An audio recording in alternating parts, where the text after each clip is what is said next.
Ahí estamos. Bueno, nosotros vamos a tratar el tema de hoy,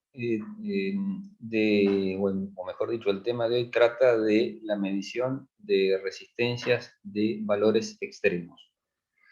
Nosotros estamos acostumbrados, quizás estamos acostumbrados por lo menos,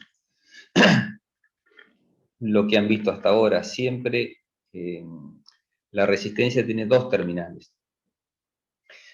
Y de hecho, los elementos más comunes que existen para medir resistencias, que son los multímetros comerciales, digamos, que se utilizan a menudo, tienen dos entradas para poder medir el valor de la resistencia. Hoy vamos a ver algunas cositas que salen de lo normal, digamos, de lo clásico. Son entonces lo que denominamos resistores de valores extremos. Y para eso, cuando decimos valores extremos, entonces nos estamos refiriendo a valores o muy altos o muy bajos.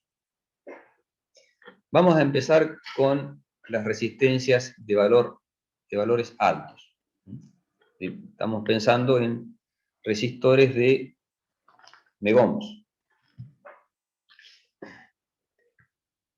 Para poder hablar de una resistencia que en principio uno la piensa de dos terminales, para poder acceder a ella tenemos que tener conductores, y esos conductores no pueden estar en el aire, mantenidos en el aire sin ningún apoyo. Entonces, de alguna manera va a haber que apoyarlos, sostenerlos, montarlos de alguna manera, ¿verdad?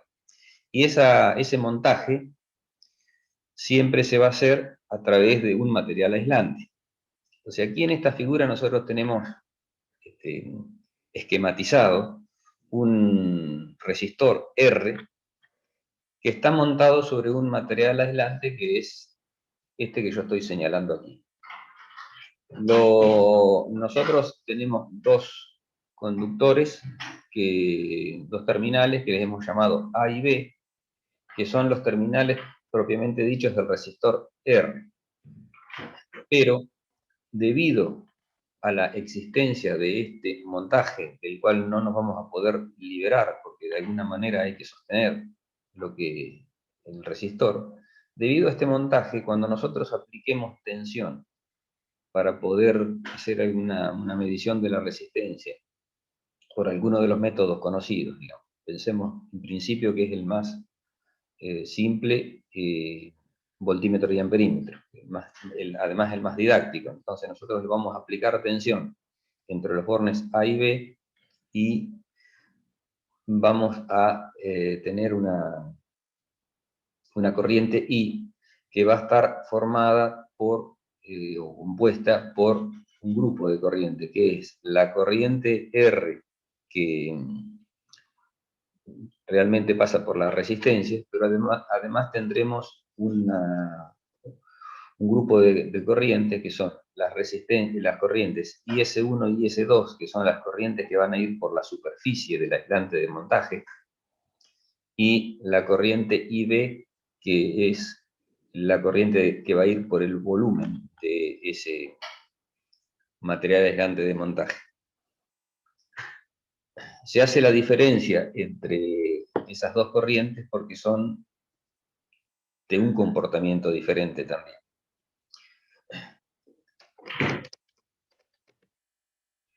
De esta manera podemos definir que en un esquema como el anterior existe una resistencia de superficie dada por la tensión dividido la suma de las dos corrientes de superficie, una resistencia de volumen que está dada entonces por la tensión dividido la corriente que va por el volumen del aislante, y por lo tanto el total de eso, que sería la resistencia de aislación, que es U dividido la suma de todas las corrientes involucradas.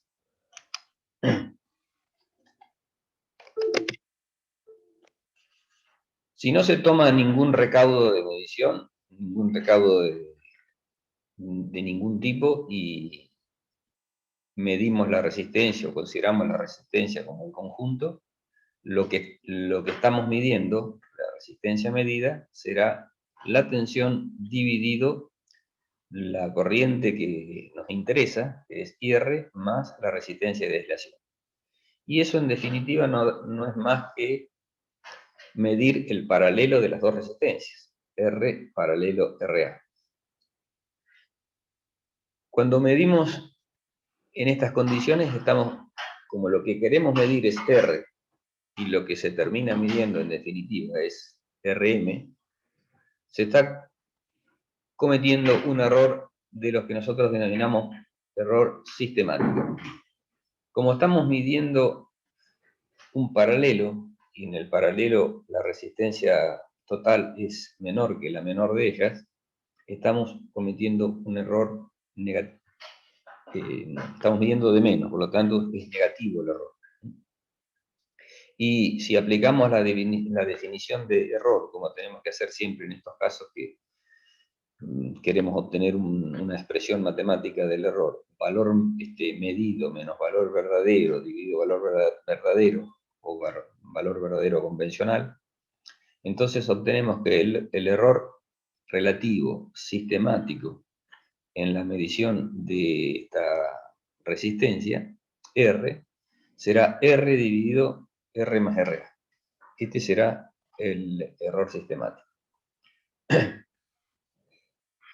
Multiplicado por 100 será el porcentual. En definitiva,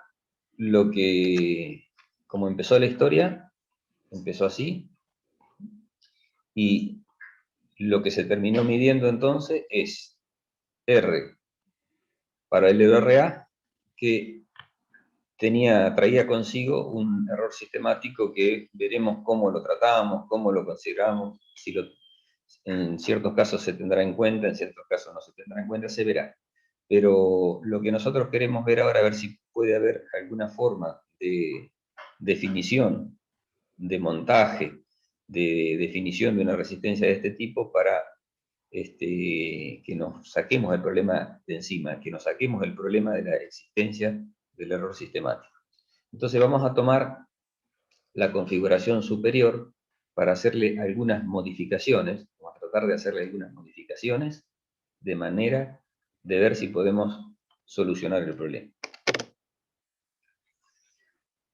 El camino de la solución se va a dar en principio haciendo una modificación que está dibujada en la parte superior y que es tal que sea en uno de los bornes, en cualquiera de ellos, de la resistencia a medir, se ha colocado un anillo conductor que rodea totalmente el conductor de entrada de la resistencia R. Esto que se ve aquí es el corte, y con lo cual se ven dos segmentos, ¿verdad?, de un anillo. El anillo rodea completamente el conductor.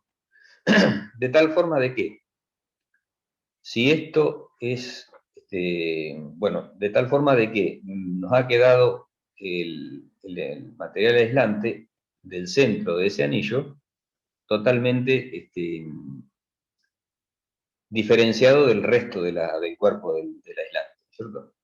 Entonces, en esas condiciones, si nosotros partimos de un elemento conductor y vamos al anillo conductor, tenemos una resistencia del trozo de aislante que estoy señalando con el cursor, que es por ser un material aislante, una resistencia alta, entre comillas. Después, del anillo conductor al extremo opuesto de la resistencia, del borne que nos quedaba, tenemos otro trozo de material aislante que también, por supuesto, tendrá una resistencia alta, entre comillas alta, porque cuando estamos hablando así de valores de resistencia, lo alto y bajo es medio relativo, pero en definitiva valores megoms, digamos, ¿no?, porque se están refiriendo al material aislante. Si hacemos el circuito equivalente de lo anterior, de esta configuración de material aislante con un anillo conductor que envuelve completamente a uno de las entradas de la resistencia, podemos decir que responde a este circuito, ¿verdad? Tengo uno de los bornes, entonces, entre el borne considerado y el anillo conductor, que le voy a poner la letra G para diferenciarlo, tengo una resistencia que le llamo RAG. Entre el anillo conductor y el restante borne de la resistencia, borne B, tengo otra resistencia de aislante elevada también, que le llamo RBG. Por supuesto, la suma de RAG con RBG es la resistencia que teníamos en el caso anterior. Era la resistencia RA que teníamos en el caso anterior. La única diferencia que existe ahora es que la hemos sectorizado. Tenemos dos valores, la suma es el mismo, pero tenemos un borne de acceso a un punto intermedio, que es este que está acá. Entonces insisto en el hecho de que si no se toma ningún recaudo, la medición de U sobre I va a tener el mismo problema que tenía inicialmente. Pero ahora vamos a hacer un truquito que nos va a permitir mejorar la cuestión. Y es la unión de G con A. ¿Ven? G con A. En el circuito equivalente está unido. En el circuito físico arriba no está unido. Tendríamos que haberle hecho la línea de unión para que represente uno a otro. O sea que aquí, si nosotros unimos G con A, nos queda este circuito equivalente que está aquí abajo. ¿Cuál es la diferencia de funcionamiento respecto del caso anterior? Bueno, debido a que la diferencia de potencial, al ser este circuito que yo estoy analizando acá, son todos conductores, la diferencia de potencial, no hay ningún aislante, acá son todos conductores, la diferencia de potencial entre A y G es nula. ¿Por qué? Porque en realidad, si vamos a ser puristas, es la corriente que circula por la resistencia propia del conductor. Pero como es un conductor eléctrico, la resistencia es baja, y por lo tanto, en principio, comparado con la resistencia alta de un aislante, la voy a despreciar y voy a decir que para este caso es prácticamente nula esa diferencia potencial. Entonces, si la diferencia de potencial entre A y G es nula, por R a G no puede circular corriente. Esa es la conclusión, digamos, de este circuito, del armado de este circuito. Circula una corriente por el borne A, que justamente es toda la corriente que pasa por R. Y circula una corriente que va por el aislante RBG, por el trozo de aislante que quedó, que se cierra sobre la fuente. Entonces, se ha podido separar, la ventaja de esto es que se ha podido separar las dos corrientes, debido a que la diferencia de potencial entre ellas es nula, y por lo tanto la corriente entre R a G es nula. Entonces, ahora, si coloco un amperímetro en el borne A, que mida la corriente que está ingresando, en esas condiciones entonces voy a medir U sobre IR, y por lo tanto no existirá error sistemático. El truco que hemos hecho hace que en la configuración final, en definitiva, nos quedó un borne adicional que le hemos llamado G, que esa letra proviene del hecho de que es una guarda, una forma de no considerar hacer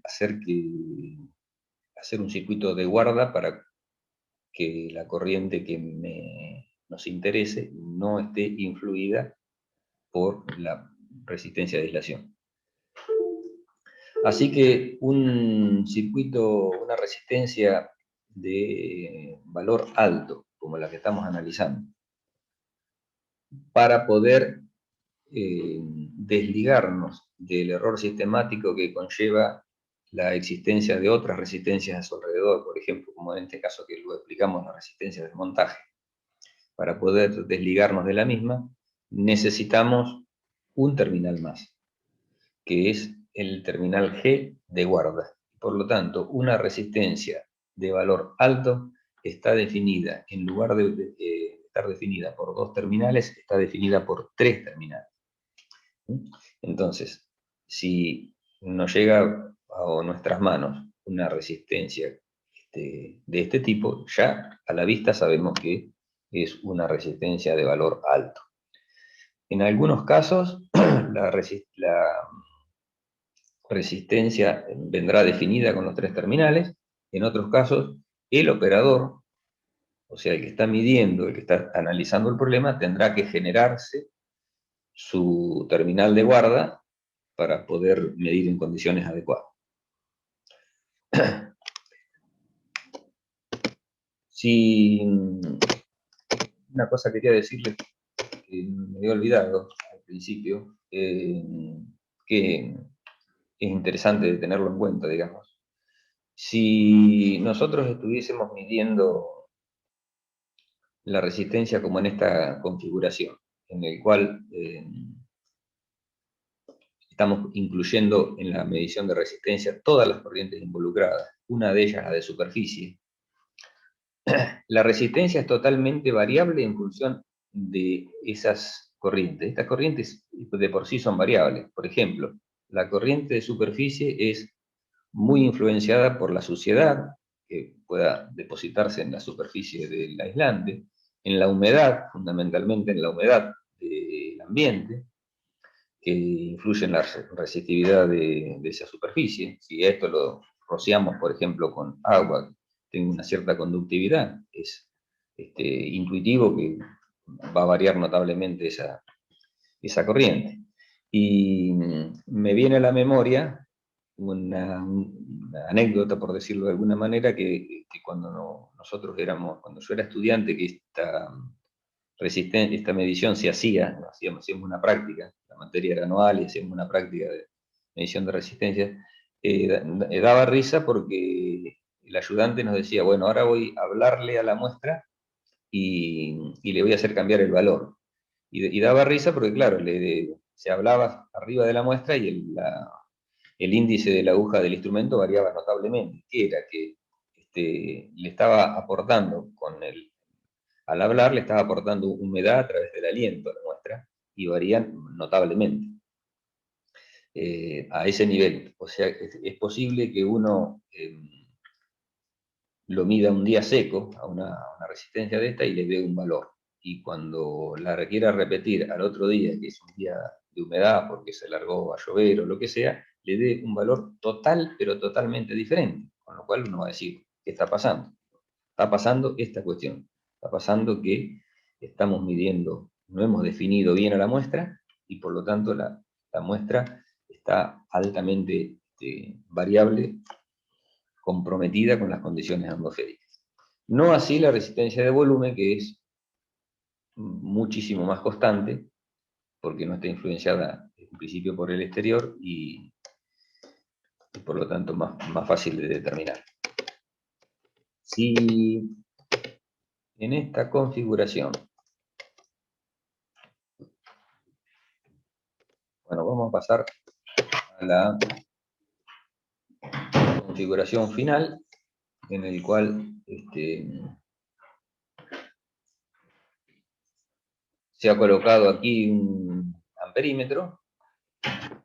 Es de hacer resaltar que ahora la diferencia de potencial entre A y G, que estaba dado por los conductores, ahora se aumenta ligeramente, porque es I por RA, que es la resistencia del amperímetro, pero nosotros ya sabemos que los amperímetros, o en este caso los microamperímetros, tienen una resistencia baja, siempre comparada con las resistencias de aislaciones de un material, y por lo tanto vamos a seguir considerando que la caída de tensión entre A y G es una caída despreciable, muy pequeña como para poder despreciar la corriente que pasa por este sector que estoy acá marcando con el cursor. ¿Está bien? Bien. También está, de alguna manera es interesante remarcar, digamos, que si cambiamos de lugar el amperímetro y lo ponemos aquí, el amperímetro va a medir IG, y por lo tanto ahí vamos a estar midiendo la resistencia de aislación. O sea, toda la que va por toda la corriente indeseable, entonces la corriente de aislación. Resultado, resistencia de aislación. Hay una pregunta que siempre nos hacemos y que ustedes en algún momento se la van a hacer o se la vamos a hacer, o se la podríamos hacer. Y es, ¿cuándo una resistencia está, cuál es el límite, digamos, digámoslo así mejor, cuál es el límite entre una resistencia de 2 terminales y una resistencia de 3 terminales? ¿Cuál es el valor límite? Bueno, la respuesta es que no está definido ese límite. Si bien podemos dar orden de magnitud, como vamos a hacer dentro de un rato, vamos a decir, el valor en sí no está definido porque depende del error de medición. Y para eso vamos a hacer un mínimo ejemplito de este tipo. Vamos a suponer que estamos midiendo, o que queremos medir una resistencia de 50 megohm y tenemos una resistencia del aislante que presenta aproximadamente una resistencia de 5000 megohm. O sea, es una resistencia bastante alta, pero todos en los términos de las órdenes de los megohm. La pregunta es, ¿se trata de una resistencia de 2 terminales o de 3 terminales? En principio no podríamos contestar esta pregunta si no contestamos la que sigue. Para contestar esta entonces se hace necesario definir el error con el que se necesita conocer a R. Entonces hagamos un ejemplo. Ahora supongamos que necesitamos conocer la resistencia con un error del más o menos 10%. ¿Qué es lo que nosotros tenemos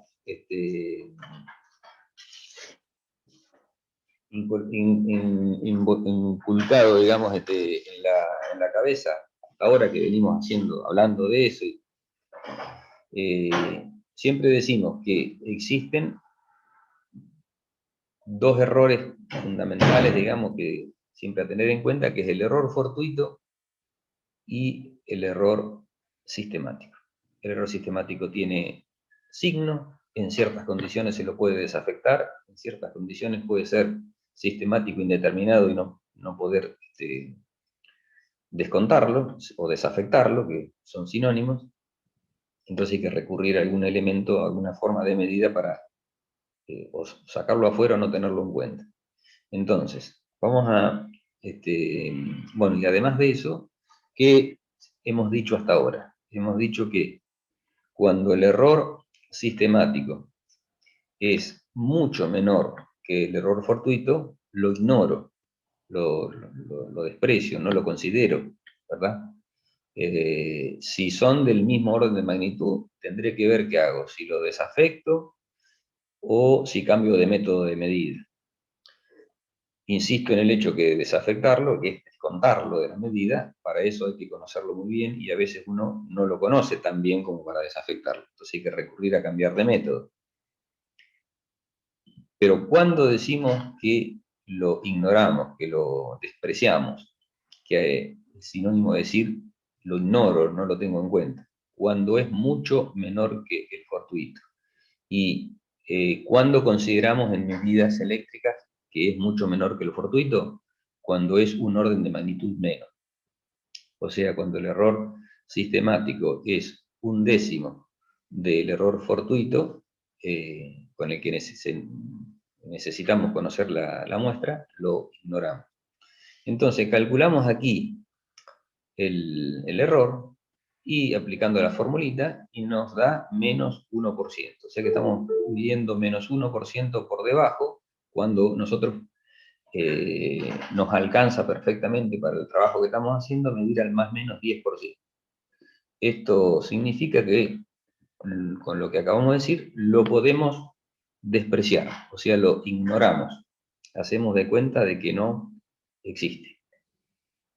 Si, en cambio, y por lo tanto, se trata de una resistencia de dos terminales, porque si lo ignoro, hago de cuenta que no está. Esto es lo mismo que decir que la resistencia es de dos terminales y no necesariamente de tres. No me preocupo por ese tercer terminal, me preocupo por la G, por el terminal de guarda.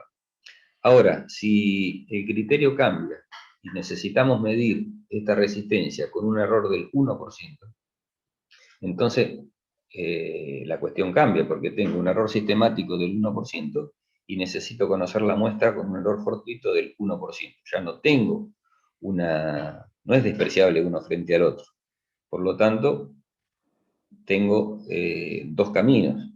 O desafectar, en estos casos es muy difícil desafectar, porque la corriente que corresponde a la resistencia de aislación es muy variable, como les adelanté recién. Uno puede hablar al lado de la muestra, decirle, hola, ¿cómo estás? Y cambia notablemente la resistencia.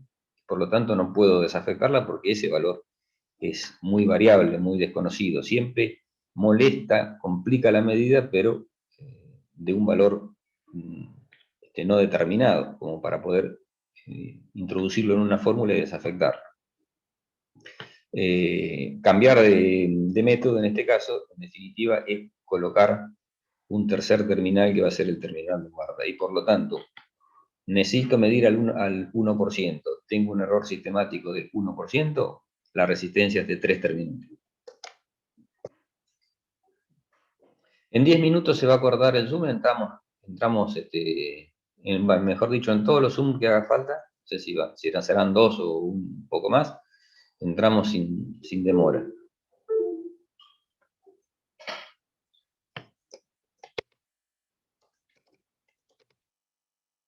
Bueno, no hay mucho más para decir de las resistencias de 3 terminales. Ahora vamos al otro extremo de las resistencias, a las resistencias de bajo valor. O sea, hoy estábamos hablando de megohms, ahora vamos a estar hablando de miliohms o microohms. Entonces, vamos a pensar, como para poder poner de manifiesto el problema, vamos a pensar que tenemos una configuración también con voltímetro y amperímetro, o sea que queremos medir la resistencia esta con voltímetro y amperímetro, que es el método más didáctico, si se quiere, que existe, para verlo, bastante fácil, porque U sobre I me da R, en fin. Entonces vamos a verlo de esta manera. Igual es aplicable a otros casos. Así que, para poder aplicar el método de medida, necesito aplicar tensión y que va a circular corriente y hacer en distintos lugares del circuito una medición. Para eso voy a necesitar terminales de conexión. Y aquí tenemos hecho un dibujo en donde la resistencia R tiene dos terminales. Para poder aplicar tensión necesito dos terminales del circuito, que van a ser los que tengo arriba, que está marcado con el número 1 y el número 2. Estos son los terminales, esos clásicos de coloca un tornillo para poder sostenerlo, y por una punta entra el cable, en la otra punta está un poquitito más achatado y tiene un agujero, terminal que viene del circuito. El terminal de la resistencia es un bloque conductor que lo podemos pensar, por ejemplo, un bloque de cobre, un bloque para pensarlo como que ese punto lo podemos en principio considerar como de equipotencial, que no tiene resistencia. Una referencia, que serían los puntos 3 y 4. Y después, para poder hacer la toma de tensión de esa resistencia y para poder aplicar el método de tensión sobre corriente o la resistencia, tengo los terminales 5, que son los terminales del voltímetro. atravesado entonces todo por un tornillo, está todo agarradito.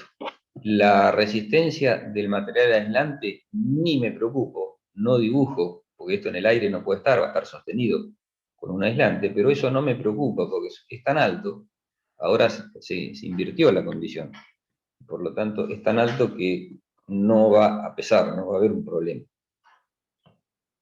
Entonces, el circuito equivalente de esta disposición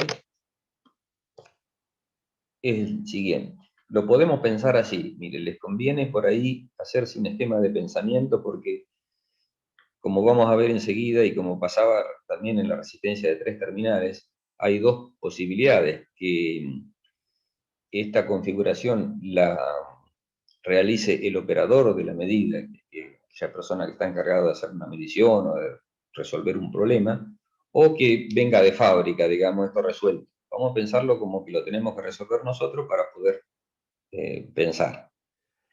Entonces, ¿cómo lo vamos a pensar? Vamos a pensar que todos estos terminales que hemos dibujado aquí son puntos de resistencia nula, ¿no es cierto?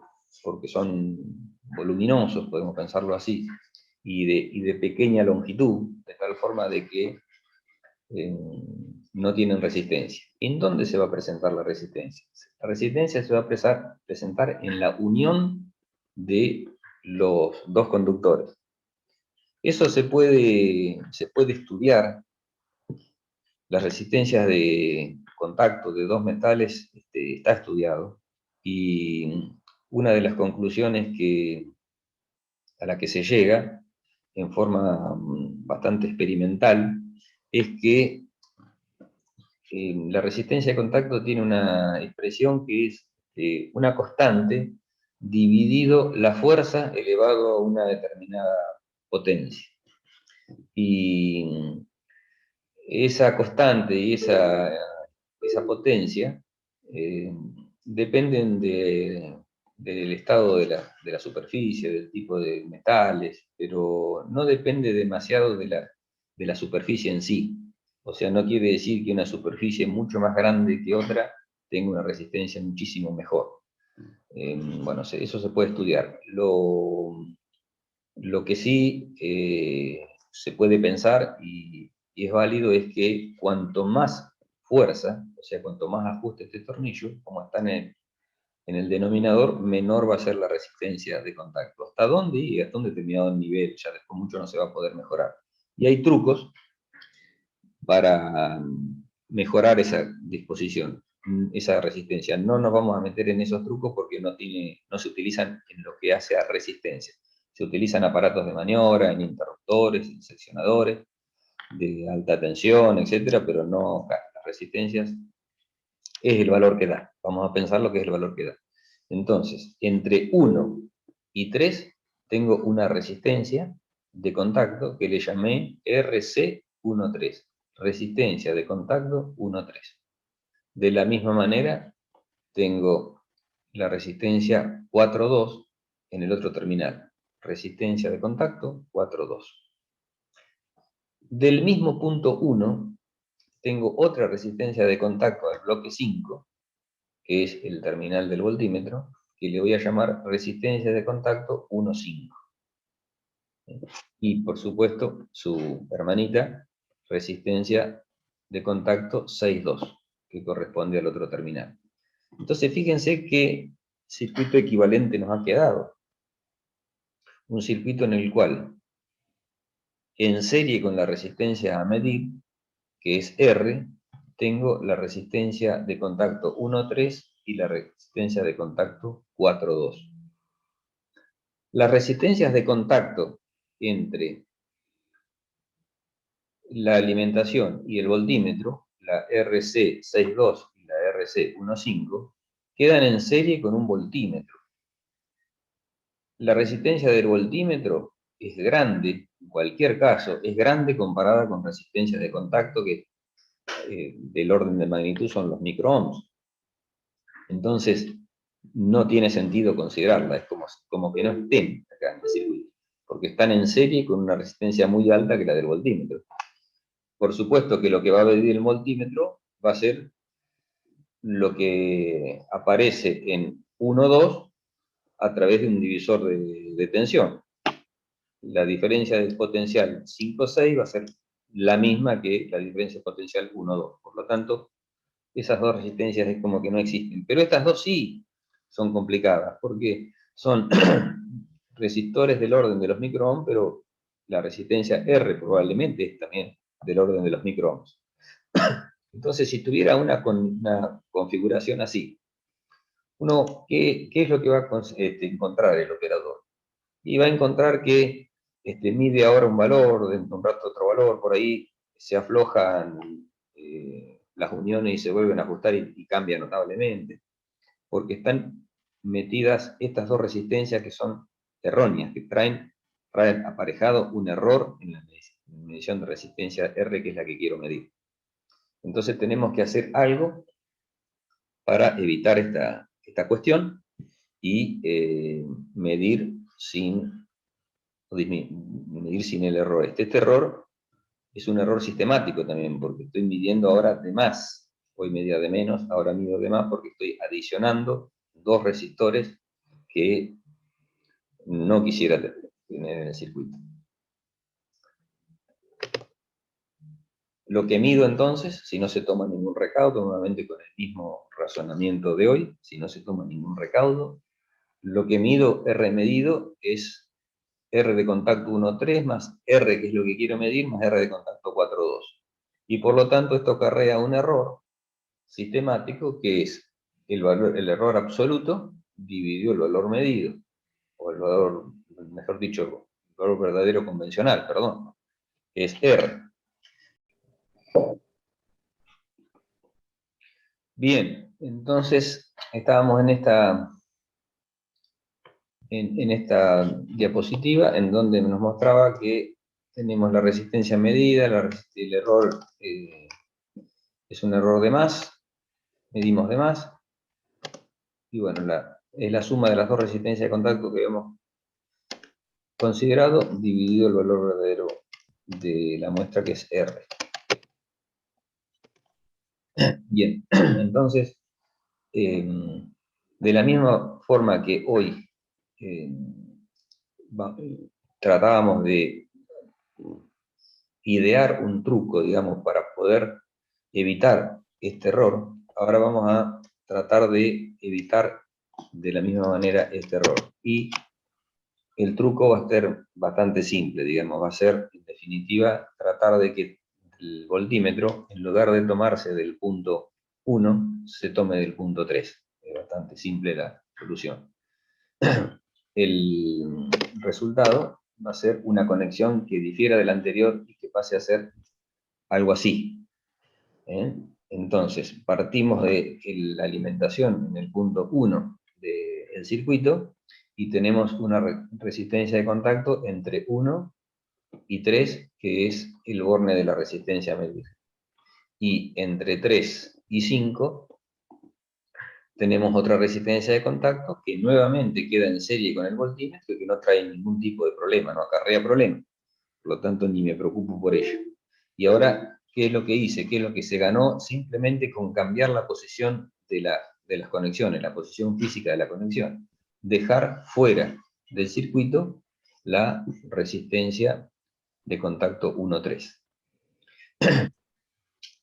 Esto hace necesario que una resistencia de bajo valor, en lugar de estar definida por 2 terminales, esté definida por 4 terminales. En donde le vamos a llamar terminales de tensión y terminales de corriente. O sea, por un terminal vamos a hacer ingresar la corriente y por otros 2 terminales vamos a medir la tensión aplicada. Ya vemos que si estamos midiendo con voltímetro y amperímetro, no puedo cambiar de conexión y va a ser una sola conexión posible, que va a ser la conexión corta.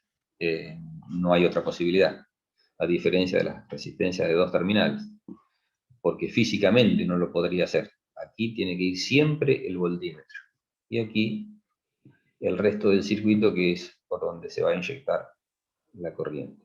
tenemos bornes separados de tensión y de corriente que los tenemos que individualizar. En una buena cantidad de casos, esos bornes van a estar ya prefijados. Ahora vamos a ver un ejemplo. En otra cantidad de casos no será así, y el operador tendrá que tomar decisiones y ver cómo hace para medir, para no cometer errores sistemáticos que le invaliden la medida. Una medida clásica de este tipo o un caso clásico en donde aparecen problemas de este tipo es en la medición de las resistencias propias de los tableros eléctricos, donde los tableros eléctricos están compuestos por barras de cobre, son de corrientes elevadas, están compuestos por barras de cobre, que se hace necesario en temas de mantenimiento, ese tipo de cosas, de medir la resistencia. Y si no se tienen ciertos cuidados, se va a medir una resistencia un día, otra resistencia otro día, y como las resistencias son útiles a modo de comparación, por ejemplo, si cuando el tablero eléctrico es nuevo, tiene 10 microohms el circuito principal, y al año hago una parada de mantenimiento y hago la misma medida y mide 200 microohms, bueno, ahí hay un problema, porque puede ser, por ejemplo, algún tornillo flojo, alguna cuestión de ese tipo que hace que la resistencia aumente mucho. Entonces hay que revisarlo y repararlo, porque si puntos de resistencia tan altos comparados con la resistencia inicial son sinónimo de calentamientos elevados y de una falla al poco tiempo. Entonces, esta resistencia es una resistencia muy útil para detectar problemas. Si no tengo en cuenta los terminales de tensión y corriente, bueno, me puede llegar a parecer que está mal cuando está bien, o viceversa. Aquí aparece una fotografía de un derivador de corriente, shunt también se lo llama, que sirve para medir corrientes a través de la caída de tensión que se produce en él. Entonces, conocida la resistencia del derivador, mido la caída de tensión, y esa caída de tensión dividido la resistencia me da la corriente. Este shunt, vamos a contar un poquitito de qué se trata. Fíjense que tiene aquí un montón de conductores. Esos conductores son de un material especial para que cuando circule la corriente y el valor aumente la temperatura por circulación de corriente I cuadrado R, para aumentar la temperatura, la resistencia se tiene que mantener razonablemente constante para no cometer un error sistemático adicional. Entonces, ese elemento resistivo tiene que ser especial. Hay muchos elementos que son especiales. Hay un microfonito abierto que me distrae un poquitito. Si por favor lo cierran, se los agradezco. El material más clásico que existe para hacer esto es la manganina, que es una mezcla de cobre, manganeso y algunas cosas más que hacen que su resistencia es muy constante en función de la temperatura. No así el cobre, que tiene un coeficiente importante de temperatura. Por lo tanto, no sirve el cobre para medir. Sí sirve para tener un bloque importante aquí de cobre, que es el valor que nosotros, el lugar donde en el dibujo decíamos que era una zona equipotencial, donde aparecían las resistencias de contacto. Y en ese mismo bloque, un tornillito, que está materializado en esta zona, que sirve para tomar la tensión. El tornillo ese va a tener una resistencia entonces en serie, que va a quedar en serie con el voltímetro, que no me interesa porque va a ser pequeño, aun cuando no tenga demasiados cuidados en él.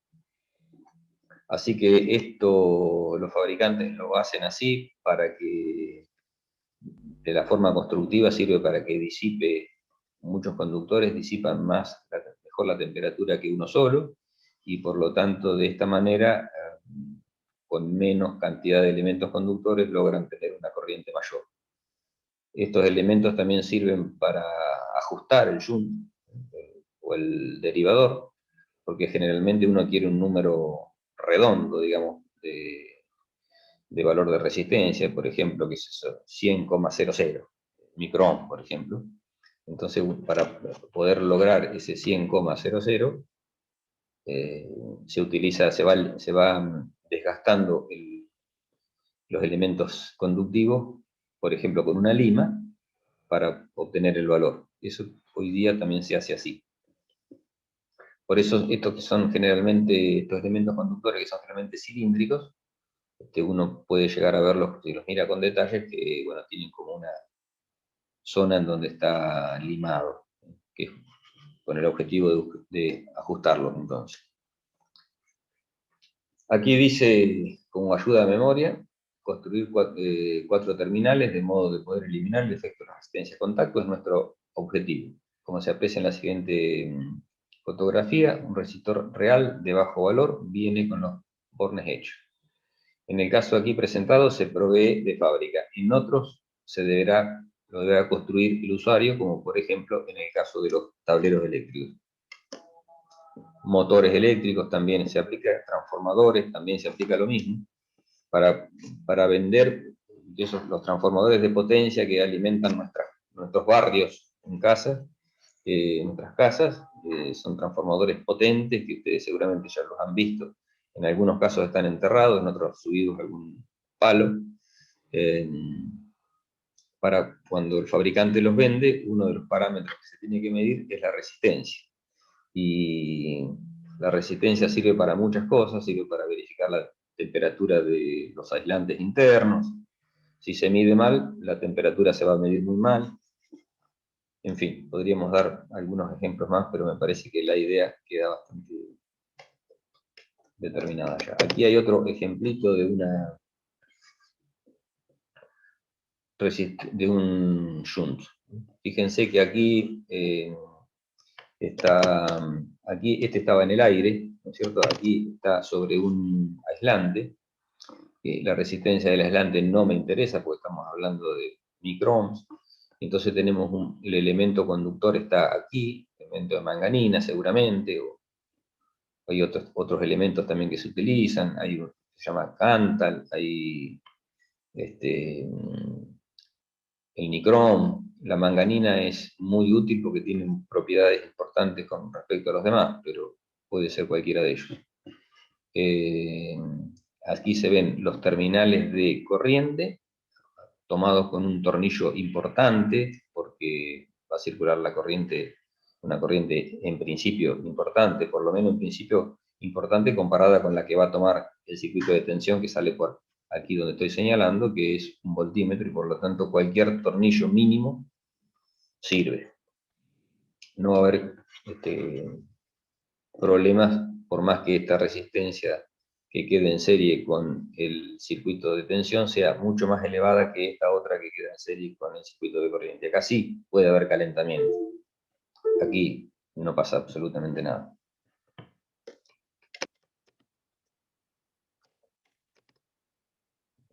Bueno, resumen de todo esto, algunos valores para tener en cuenta, pero simplemente a modo orientativo, totalmente orientativo, porque ya con el ejemplo que intenté dar al inicio con la resistencia de 3 terminales, que también valdría hacer algo similar con la de 4 terminales, lo que estamos viendo es que el límite de los 4 terminales o de los 3 terminales está dado fundamentalmente por el error con el que se necesita conocer la muestra. Entonces, un mismo valor, una misma resistencia, puede ser de 2 terminales o de 3 terminales, y lo mismo en el caso de valores bajos, puede ser de 2 terminales, de 4 terminales, dependiendo del valor del error con el cual se quiere medir la muestra. Pero esto sirve para tener un orden de magnitud, ¿no es cierto? De 10 ohm a algún megón, 2 terminales. resistencias de algún ohm 4 terminales y megohms 3 terminales, en fin, muy por orden de magnitud. Hay resistores de valores no muy bajos, pero que la alta exactitud requieren que tengan 4 terminales. Es simplemente porque les puede aparecer como dato que estén leyendo algo en internet, no sé, me ocurre que le aparezca una resistencia, qué sé yo, de 1000 ohms, de muy alta exactitud, y que tiene 4 terminales. Entonces van a decir, bueno, acá no la meto ni loco ahí, sería una resistencia 1000 ohms, sería una resistencia de 2 terminales. No, tiene 4. Bueno, ¿por qué? Por la alta exactitud que tiene. Por lo tanto, quiero recalcar, absolutamente recontra recalcar, el hecho de que no hay límite definido para cambiar de cantidad de terminales. Depende del trabajo que estamos haciendo. Bueno, ahora vamos a cambiar de tema, siempre dentro de lo mismo, pero se puede decir que lo que hemos hecho hasta ahora, lo que hemos estado viendo hasta ahora, es una presentación de las resistencias, y ahora vamos a tratar de medir con algún método adicional de los que han visto. Por lo tanto, la pregunta de rigor sería, ¿cómo vamos? ¿Estamos todo bien? ¿Alguna duda que haya quedado? Porque ahora nos metemos en el tema de medición y vamos a utilizar la cantidad de terminales. Entonces, si tienen alguna dudita, la podemos poner de manifiesto ahora. ¿Qué les parece?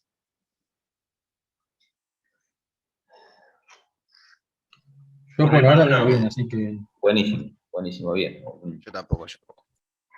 Entonces seguimos adelante. Vamos a ver un método para medir resistencias, que es el método de puente.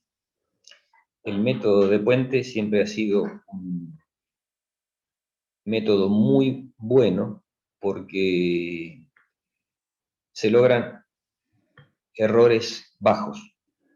Son puentes de alta exactitud. ¿Y por qué se logra eso? Porque no depende de la exactitud de los instrumentos, depende de la exactitud de los resistores. Y los resistores se logran con mucha exactitud. Es uno de los elementos que con más exactitud se pueden lograr. Por ejemplo, si uno quiere lograr un capacitor de alta exactitud, se le complica, mientras que un resistor no es tan complicado, digámoslo así. Y así podemos dar algunos ejemplos. De la misma manera, lograr un instrumento de una exactitud comparable a la de un resistor es complejo, es muy complejo. Entonces, ¿cuál es el método, la base en que se basa este método, el truco que se basa este método para lograr grandes exactitudes? Que se basa en dos cosas. Se basa en la exactitud de los resistores y en la sensibilidad de los instrumentos, no en su exactitud. O sea, nosotros ahora lo vamos a ver, pero no interviene la exactitud de un instrumento. No necesito tener un instrumento de un índice de clase importante, bajo, para poder lograr una exactitud importante. Necesito la posibilidad de que sea el instrumento que sea capaz de detectar valores bajos de corriente, pero no me importa si los mide bien o no. Es decir, que estamos pensando, y nuestro dato fundamental aquí para trabajar no va a ser la exactitud, que directamente muchos de ellos no la van a tener, sino la sensibilidad o la resolución del instrumento. La configuración del puente es la que vemos en el dibujo. 4 resistores, de los cuales 3 de ellos son resistores conocidos, de valor conocido. Ahora vamos a ver cómo los conocemos. Y uno de ellos es el incógnita X, que es el desconocido y por lo tanto el que queremos conocer. Y una configuración de este tipo puente en donde hay un detector de corriente ID que se encarga de definir cuando la diferencia de potencial entre B y B es nula por la ausencia de IB. Cuando IB es 0, la diferencia de potencial entre B y D es nula. Entonces podemos plantear ciertas ecuaciones, podemos decir, plantear la diferencia de potencial nula y despejar el valor de la incógnita. Ahora lo vamos a hacer. La idea es colocar unos valores de resistencias iniciales y después ir variando alguno de estos valores de resistencias. Ahora vamos a ver cuál conviene. Ir variándolos de tal forma de que la corriente ID se vaya disminuyendo. Una vez que la corriente ID disminuye a un valor que no se detecta, o sea que el instrumento detector no es capaz de detectarla, ahí terminaría la medición y nosotros entonces en ese momento podríamos plantear las ecuaciones. La ecuación de equilibrio, se llama ecuación de equilibrio. Y con la ecuación de equilibrio vamos a obtener que cuando planteemos que la diferencia de potencial entre B y D es nula, vamos a despejar el valor de X, y vamos a llegar a la conclusión de que R1 por R3 es igual a R2 por X. Eso lo vamos a poder plantear porque vamos a plantear que la corriente que circula por R2 es U dividido R2 más R3. Y la corriente que circula por R1 es U dividido R1 más X. Entonces la caída de potencial en R2 va a ser I por R2, esta corriente que viene por aquí por R2, la IR1 por R1 será la caída de potencial en el otro extremo, y cuando esas dos caídas de potenciales sean iguales, esta diferencia potencial será nula y podremos despejar de esa la ecuación de equilibrio, en donde llegaríamos a que R1 por R3 es igual a R2 por X. Y aquí podemos despejar X como X igual a R1 por R2 por R3. Esto es válido en el supuesto de que la corriente ID sea nula. Ahora vamos a ver cómo lo tenemos en cuenta eso. Si esto es válido, el error límite que va a afectar a la medición de la incógnita, X, es más menos, tenemos un cociente y un producto, y en esas condiciones el error límite es propagación de errores en esta expresión, error en R1 más R2 más error en R3. Y aquí le hemos sumado un error E sub I que no aparece de esa propagación de errores, sino que aparece en forma conceptual por el hecho de que esta expresión se basa en el hecho de que ID sea 0. Entonces, nosotros sabemos que podemos aproximarnos a 0, pero no podemos asegurar absolutamente que sea 0. Cuanto más sensible sea este detector, o sea, cuanto su resolución sea más pequeña, más cerca del 0 estaremos. Pero nunca podemos decir que fue 0. Entonces, debido a la existencia de esta corriente, aparecerá un error de insensibilidad que vamos a analizar. Vamos a tener que tener en cuenta y vamos a analizar. Pero ya vemos que si este error es sutil de insensibilidad llegase a ser despreciable, y despreciable para nosotros, recordemos que es un décimo de los que no son despreciables, de los que sí o sí están, entonces nos quedaría el error total en la incógnita, el error en R1 más el error en R3 más el error en R2. Y eso hace que un método que se pueda obtener un error pequeño, porque los errores en las resistencias se pueden conseguir errores pequeños. La forma de llegar al equilibrio en este tipo de puentes es variando R3, es decir, se fija R1 y se fija R2, son valores fijos, y se comienza con la regulación de R3 hasta llegar al equilibrio. R1 y R2, para poder variar distintos rangos de valores de X, R1 y R2 son variables a saltos. Es decir, por ejemplo, qué sé yo, acá puedo tener, R1 puede ser 1, 10 y 100. Lo mismo que R2, 1, 10 y 100. Entonces puedo lograr un montón de relaciones, que esto se llama la rama de relación, un montón de relaciones, por ejemplo, 1 sobre 10, que es 0,1, 1 sobre 100, que es 0,01, y los que quedan. Mientras que R3 es un resistor del tipo de décadas, variable a décadas.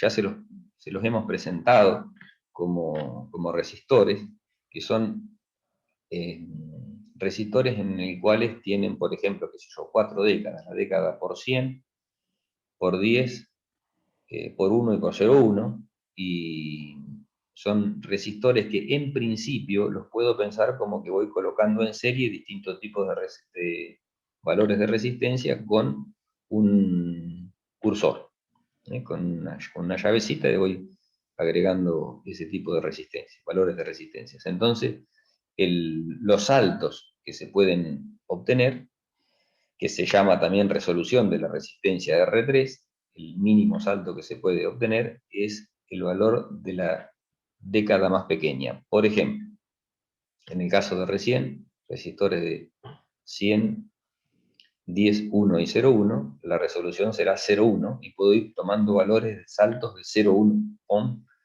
y puedo variar de 0,1 a, bueno, el valor que me dé, que son 10 por 100, más 10 por 10, más 10 por 1, más 10 por 0,1. Ese sería el valor máximo, con saltos de 0,1 ohm. Esa es la mecánica. Entonces, ahora ya sabemos que estos dos valores van a ser variables a saltos, no va a haber muchos valores disponibles, y R3 va a ser variable a décadas, variable de décadas. Cuando vean los valores disponibles en los ejercicios, se van a dar cuenta que estas dos resistencias, al ser fijas, se pueden lograr con mejor exactitud que las resistencias variables. Es decir, las resistencias eran elementos que se pueden lograr con buena exactitud. Bueno, dentro de las resistencias, los resistores fijos se pueden lograr con mayor exactitud que los resistores variables. Y es bastante simple de entender porque en los resistores variables tengo las resistencias de contactos de las llaves. Y eso influye en la exactitud porque son resistencias en serie, que por más que se tengan mucho cuidado, influyen. Es más, en una resistencia de décadas ustedes van a ver los ejemplos que nosotros les proponemos, que en la propia década la exactitud de las resistencias son diferentes y la exactitud aumenta cuanto más grande sea el valor de la resistencia. ¿Por qué? Porque las llaves son todas las mismas, entonces me van poniendo en serie los mismos valores de resistencia de contacto. Esas resistencias de contacto pesan más en las décadas más pequeñas que en las décadas más grandes. Entonces es fácil de ver que la exactitud va a ser diferente para las décadas de mayor valor que las de menor valor. Para que tengan una idea, las resistencias de contacto, o lo importante, una de las cosas importantes de la resistencia de contacto de estas llaves, es que sean constantes. Por lo menos, si son constantes, el fabricante puede medianamente tenerlas en cuenta dentro del valor propio de la resistencia. Entonces, si llegase a tener una resistencia que tenga un valor importante, pero que se mantenga muy constante, eso sería muy bueno. Y para lograr este tipo de llaves conmutadoras se recurre a, por ejemplo, bañar en oro los contactos. Esto hace que estas llaves conmutadoras sean costosas, porque el oro es costoso. El oro es uno de los mejores conductores y uno de los elementos que se mantiene en el tiempo muy bien, eso lo sabemos, se utiliza para hacer joyas y eso. Entonces, ahí tiene la posibilidad de una oxidación diferente a la del cobre, que no influye en la resistencia, y viene muy bien para estos trabajos. Si, por ejemplo, el cobre tiene el problema que con contacto con el ambiente genera óxidos, que es el óxido de cobre, que no es buen conductor. Por lo tanto, es raro que tengamos un contacto de cobre en este tipo de elementos. Sí se puede utilizar mejor el baño de plata, que es más, se utiliza mucho también, pero también aumenta el costo. No obstante, el baño de plata se utiliza mucho en los aparatos de maniobra, interruptores, seccionadores, ese tipo de cosas que se utilizan en tableros eléctricos, y el oro solamente en los elementos de muy baja corriente y llaves conmutadoras como este tipo que estamos hablando. Vamos a analizar el error E sub I, que es el que nos está faltando tener una idea, ¿no? Entonces, vamos a suponer que estamos en las cercanías del equilibrio y que el instrumento, vuelvo al anterior, para meterme en la que sigue. Estamos en las cercanías del equilibrio. Fuimos acercándonos y llega un momento que este detector, el operador lo mira y lo ve en cero. El operador cree que está en un equilibrio perfecto, pero en realidad no, porque circula una corriente. ¿Cuánto va a ser el valor de corriente? No lo sabemos, pero sabemos que como máximo podría estar circulando la resolución del instrumento y nosotros no nos damos cuenta, porque la resolución, por definición, es la mínima fracción detectable del instrumento. Por lo tanto, es más, podría eventualmente ser bastante menor de casualidad, la veríamos en cero, pero el peor caso es que esté prácticamente en el valor de la resolución del instrumento, con lo cual el operador estaría viendo que la corriente es nula y todas sus cuentas adicionales tendrían en cuenta esa condición. Entonces, ¿cómo vamos a definir o vamos a tratar de calcular el error de insensibilidad? Bueno, vamos a suponer que vamos a plantearnos, a pararnos en el hecho de que aquí está circulando y D es la resolución. Delta y 0D, le solemos llamar a eso. Es la resolución del instrumento. Entonces podemos pensar de agregar acá en la incógnita un delta X hasta llevar esto teóricamente a cero. Entonces, ese delta X representa el error de insensibilidad, porque representa el valor de resistencia que llevaría a la condición ideal que aquí circulara una corriente nula. Entonces, esa resistencia que puse aquí, delta XI, que le vamos a llamar delta X de insensibilidad, es el error de insensibilidad de X debido a que por este circuito puede estar circulando a lo sumo la resolución. Es como pensar que aquí está circulando la resolución y que yo agregué una resistencia tal que la llevó a un cero perfecto. Entonces, ese delta X es el delta X de insensibilidad. Y para calcularlo, vamos a plantear Thevenin y vamos a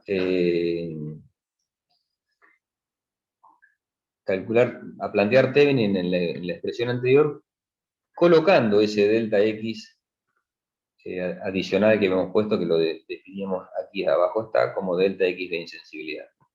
Si calculamos la resistencia de Thevenin, ustedes pueden hacer las cuentas. Nosotros les vamos a dar las expresiones finales, que no pretendemos que deduzcan las fórmulas, pero sí que sepan utilizarlas. Pero yo les diría que cuando ustedes están estudiando esto, si lo plantean, les va a dejar más residuo. Entonces, cuando planteen la resistencia de Thevenin, se van a dar cuenta que el delta X lo van a poder despreciar. Por lo tanto, la resistencia de Thevenin va a quedar, por definición, Thevenin, ¿no es cierto?, 1A con C, y miro desde el detector. 1.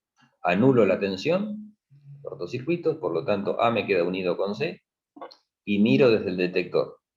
Con lo cual, la resistencia que veo desde el detector es R2 paralelo R3, en serie con R1 paralelo X. Esa es la resistencia de Thevenin. Pero aquí tienen X más delta X. Bueno, cuando planteen esa expresión se van a dar cuenta que el delta X no va prácticamente a influir en el resultado y la puedo despreciar. Con lo cual la resistencia de Thevenin me va a quedar siempre R2 paralelo R3 más R1 paralelo X. Cuando calculen la tensión de Thevenin, que es la tensión a circuito abierto, la tensión en BD, en las cercanías del equilibrio, van a poder llegar a la conclusión de que esa delta X justamente no se va a poder despreciar y va a ser la responsable de esa diferencia de potencial. Van a poder hacer un análisis en ese camino. Por lo tanto, la tensión de Thevenin me va a quedar proporcional a la tensión de alimentación. Y voy a poder plantear entonces que la corriente en este circuito es la tensión de Thevenin, que depende de delta X, de insensibilidad, la resistencia de Thevenin, que depende del paralelo ya visto, de la resistencia del detector, y nada más. Entonces, cuando ID tienda a la resolución del detector, delta X, esta resistencia que aparece en la tensión de Thevenin, va a tender al error absoluto de insensibilidad en X. Y de ahí van a poder despejar delta X de insensibilidad. Lo van a dividir por X y les va a quedar como resultado esta expresión que me da el error de insensibilidad del puente de Wheatstone para una determinada configuración. Es decir, para un determinado detector. Esto es delta 0 y D es la resolución del detector. Aquí tenemos todas las resistencias que están involucradas en el puente, y aquí tenemos la tensión de alimentación. Esto quiere decir que, ¿cómo se puede mejorar cómo se puede mejorar el error de insensibilidad? Bueno, la más fácil, o las dos más fáciles que se pueden ver inmediatamente, es mejorar el detector. O sea, utilizar un detector más sensible, que significa tener una resolución más pequeña. Esa es una mejoría inicial. Y la otra es aumentar la tensión de alimentación. Pues me aparecieron al revés, discúlpenme. Permítanme recapitular 2 segunditos. La tensión de Thevenin, entonces, en este caso, cuando planteo esto, me va a quedar esta expresión. Síganla, háganla, es lo que les proponía, no me acordaba que estaban puestas y se los proponía que lo hagan directamente. Llegan a la expresión aquí de ID, esto se lo había dicho con palabras, digamos, ¿no? La suma del paralelo. Entonces, ID es la tensión de Thevenin, que acá arriba está, dividido la resistencia de Thevenin, más la resistencia del detector, y ahí puedo despejar y llegar a esto. Así que decía que la forma de mejorar la exactitud o disminuir el error de insensibilidad, con lo cual mejoraría la exactitud final, sería colocar un detector de menor resolución o aumentar la tensión de alimentación. ¿Hasta dónde puedo aumentar la tensión de alimentación? Y hasta que la disipación de potencia de las resistencias del puente no estén comprometidas. Porque si aumento mucho la tensión, voy a dañar las resistencias del puente. Entonces, ese es el límite. la disipación de potencia del puente es el límite. Por lo tanto, un dato de construcción del puente va a ser la potencia disponible, la potencia de disipación admisible del puente, que va a ser la potencia de cada una de las resistencias. Y el otro dato va a ser los detectores disponibles. La única forma de mejorar esto es cambiar de detector. También hay algunos detectores que tienen una selectividad variable, ¿no? Pero en general uno podría pensar en que cambiaría el instrumento. ¿Cómo vamos a trabajar? Bueno, el error, a ver, permítanme recordar la que viene aquí. No, voy a volver para atrás y vamos a centrarnos en esto. Vamos a pensar en el armado de un puente. Estamos resolviendo un ejercicio. Vamos a suponer que estamos resolviendo un ejercicio. Entonces, ¿cuáles van a ser los datos? El dato va a ser la incógnita X. Ahí estamos. Entonces, decía, vamos a suponer que estamos resolviendo un ejercicio. Tenemos el valor de la incógnita porque una idea siempre uno tiene del valor que va a medir. Normalmente uno no desconoce tanto la incógnita como para pensar, no sé si es 1 microohm o 10 megohm. No, uno tiene siempre una idea. Por eso uno dice aproximadamente tanto. Siempre hay datos de partida. Entonces, conociendo el valor aproximado de la incógnita y conociendo el puente al cual uno dispone, lo que se va a tratar es, el primer paso va a ser tratar de darle la mayor resolución posible al puente. Eso significa utilizar el mayor valor posible de R3. Y por lo tanto ahí va a quedar definido el cociente R1 sobre R2.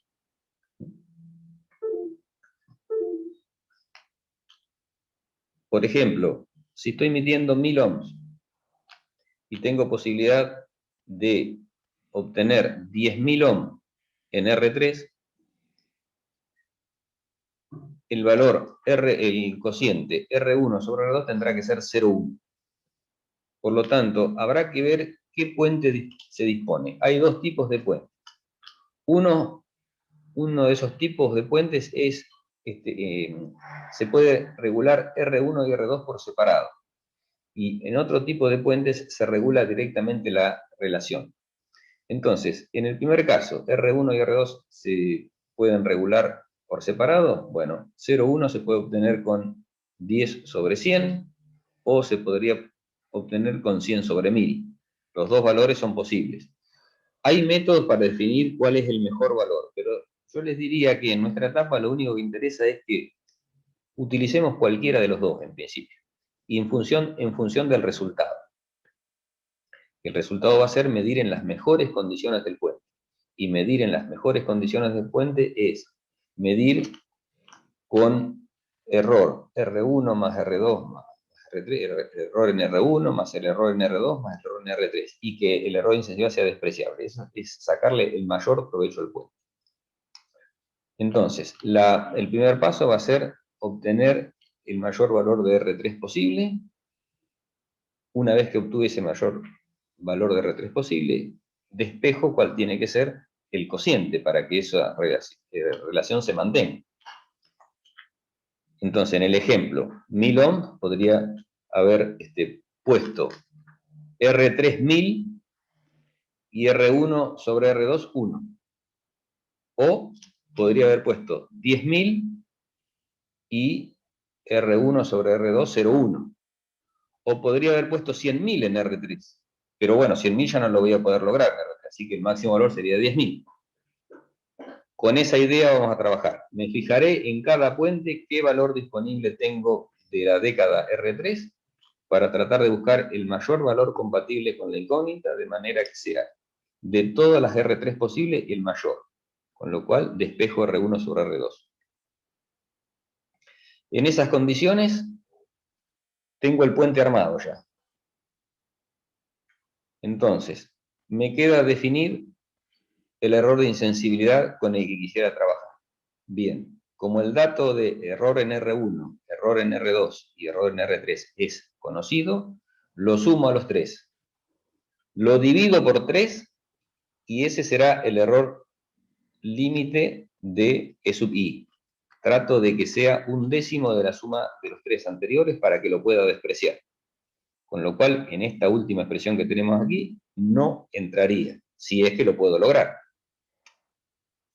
Para poder lograrlo, entonces ya tengo el valor necesario de E sub I.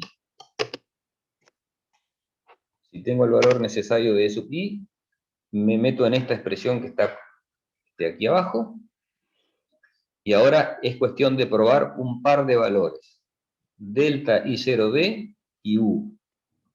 O sea, para cada detector disponible voy a tener una tensión, todos los demás es conocido aquí, y voy a tener una tensión que hace que E sub I sea el valor buscado, que era aquel que era 1/10 del anterior para hacerlo despreciable. Supongamos el caso que tenemos un solo detector. Bueno, no tengo posibilidad de elegir detectores. Entonces la única posibilidad es venir y colocar aquí la resolución del detector disponible y la RD correspondiente a ese detector, que lo pondré acá. Y lo único que me queda es de despejar U, que es la tensión de alimentación. Entonces, cuando despeje esa tensión, alimento el puente con esa tensión y esa va a ser la adecuada para despreciar el error de insensibilidad. ¿Qué cuidado tengo que tener como última instancia? Y que esa tensión no dañe al puente. Con lo cual ahora, electrotecnia pura, U dividido R me da corriente, I cuadrado R potencia, y me fijo que la potencia no sea superada en cada uno de los valores del puente. Ese es dato del puente y es cuestión de hacer la cuenta, nada más. Y se terminó el problema. Así que ese va a ser el mecanismo de resolución de nuestros problemas cuando aparezcan. Supónganse por un momento que hacen todo esto que intenté decir, despejan la tensión, con la tensión verifican las corrientes admisibles en R1, R2 y R3 y comprueban que el puente se daña con ese valor de tensión. ¿Qué hago? Bueno, el camino inmediato es disminuir la tensión hasta el límite admisible, con lo cual no voy a dañar el puente, pero ya el error de insensibilidad no va a ser despreciable. ¿Qué hago cuando el error de insensibilidad no es despreciable? Lo sumo, no tengo otra alternativa, se lo sumo al propio del puente, y ese va a ser el resultado. Ahora, si eso no fuese útil, porque el error es demasiado grande para lo que necesito, bueno, lo único que puedo hacer es mantener la tensión en la máxima admisible por el puente y reemplazar el detector hasta que otra vez llegue a que el error de insensibilidad es despreciable. No me queda otra alternativa. Bien, este mecanismo es el que vamos a utilizar y hay algunos ejemplos propuestos. Háganlos y si tienen duda, me mandan un mail que yo puedo ayudar en ese aspecto. Vamos a... Esto sería todo lo que corresponde a Puente de Whiston. No tiene muchos secretos. Uno puede ahondar un poquitito más, por ejemplo, qué sé yo, cuál es la relación, si obtenemos la relación R1 sobre R2, bueno, cuál es la mejor condición para R1 y para R2, que, bueno, podría hacerlo, pero no tiene demasiado sentido. Yo les diría que repasen lo dicho y operen en esas condiciones que le van a salir todos los problemas que nosotros les vamos a proponer. Así que damos por finalizado, en principio, Puente de Whiston, hasta que aparezca alguna duda. Si la hay ahora, pueden tirarla, si no, o ponerla sobre la mesa, digamos, más que tirarla. para hablar en un lenguaje más adecuado. Vamos a una aplicación del puente de Wheaton que sirve para medir resistencias altas. Se llama puente megómetro. Es una adaptación del puente de Wheaton para medir resistencias altas. Dijimos que las resistencias altas tienen 3 terminales, por lo tanto, este puente tendrá que tener un terminal adicional, que se va a llamar G, porque es el terminal donde va a ir la guarda que vimos en el inicio de nuestra clase.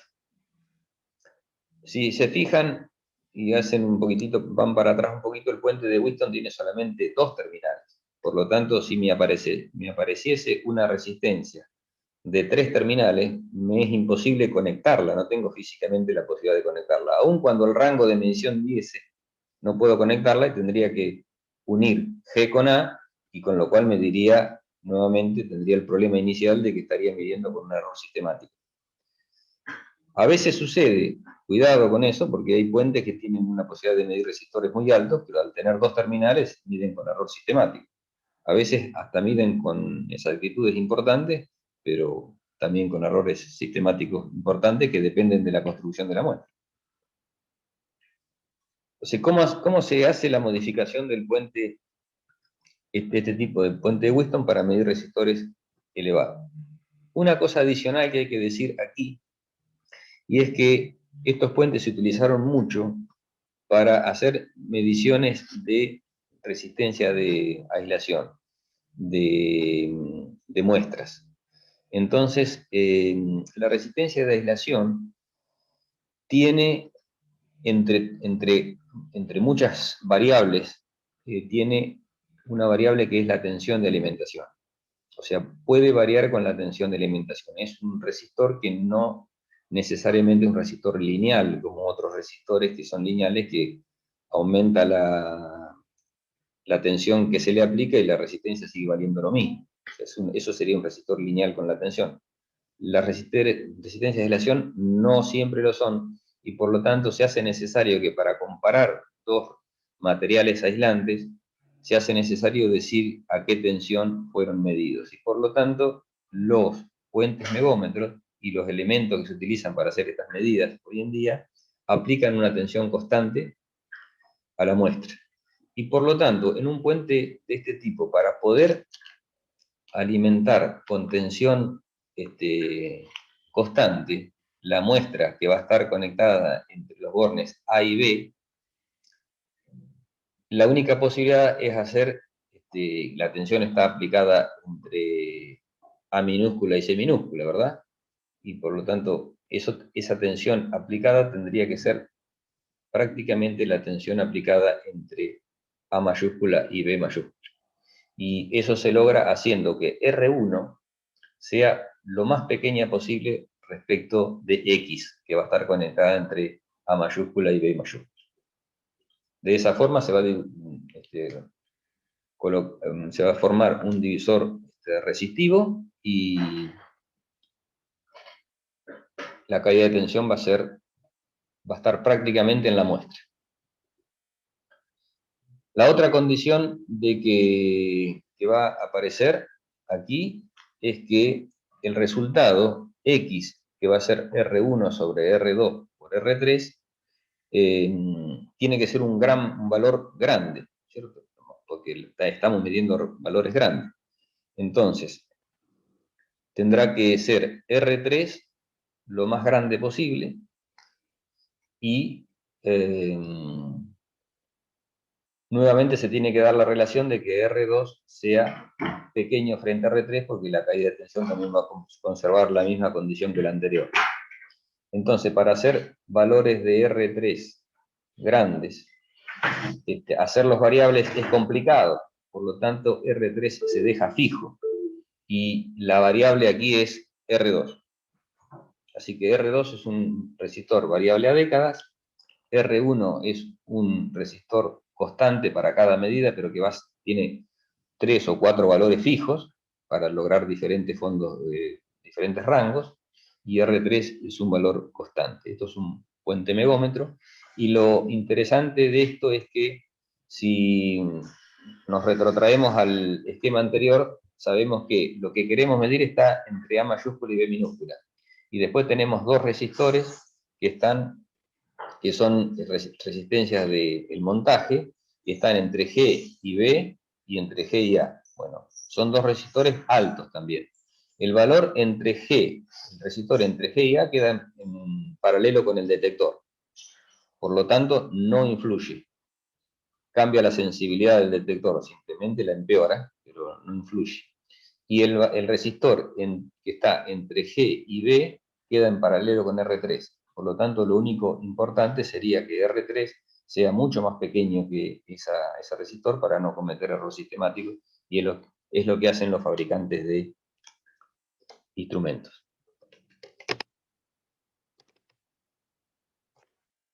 Bien, ahora vamos a ver un puente que se llama puente de Thomson y que sirve para medir resistores de bajo valor. Hay varias formas de llegar lentamente a la necesidad o al circuito de este puente. Hay varias formas de llegar, pero nosotros vamos a utilizar otro método. Vamos a decir, nosotros necesitamos un puente que tenga posibilidad de conectar 4 terminales, porque las resistencias que vamos a medir son resistencias bajas y tiene que haber disponible 4 terminales. Y entonces vamos a proponer este puente y vamos a tratar de utilizarlo. Es más rápido y llegamos a poder utilizar lo que es lo que buscamos. Se le da un grado de profundidad más pequeño al estudio, pero es válido igual. Entonces, este tipo de puente, puente de Thomson, y fíjense cómo está formado. Está formado. Por un lado tenemos R, que es un resistor patrón.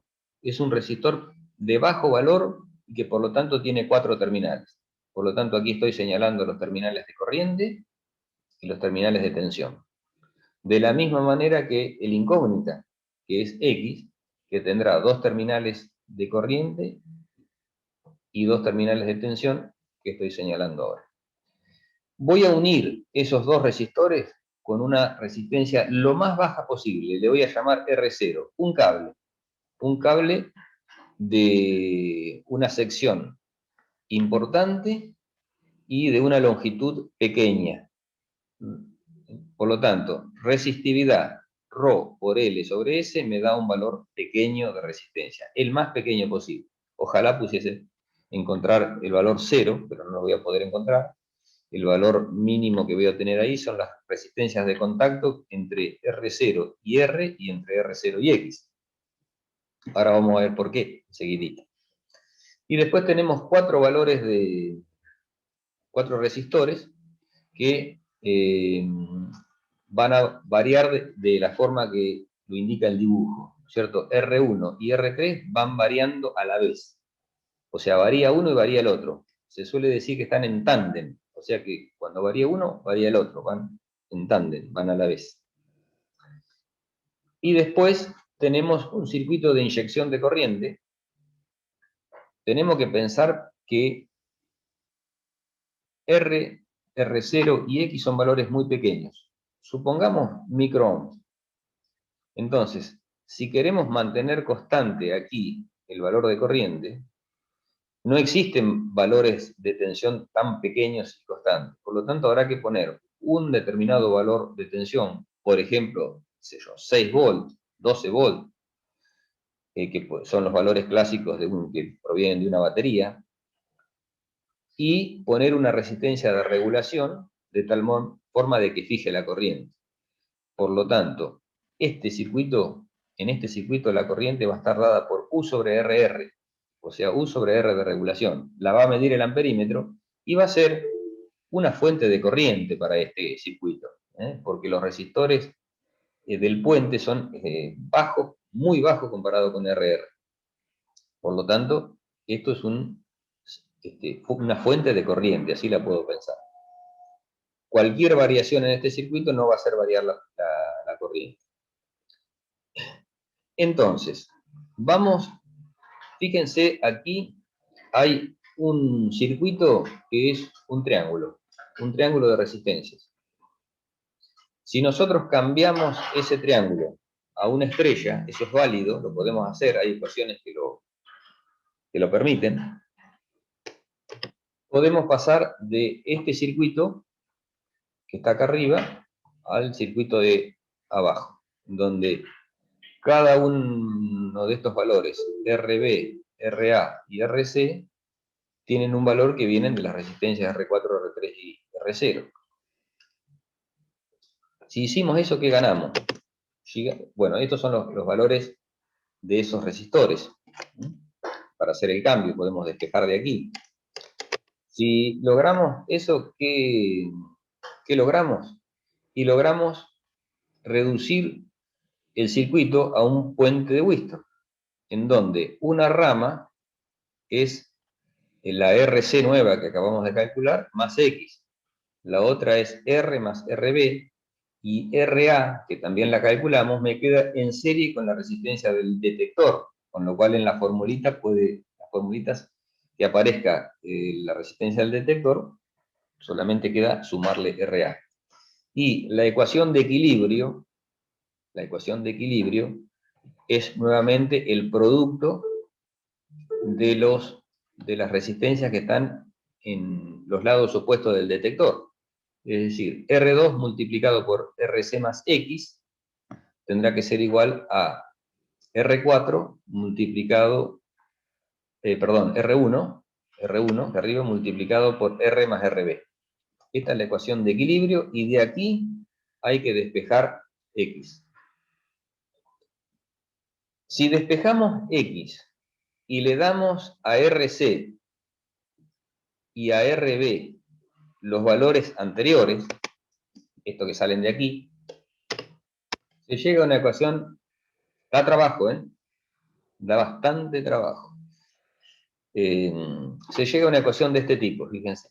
R1 sobre R2 por R, que es una ecuación muy, pero muy parecida a la del puente de Wheaton, ¿no? El cociente de dos resistencias por una adicional. Y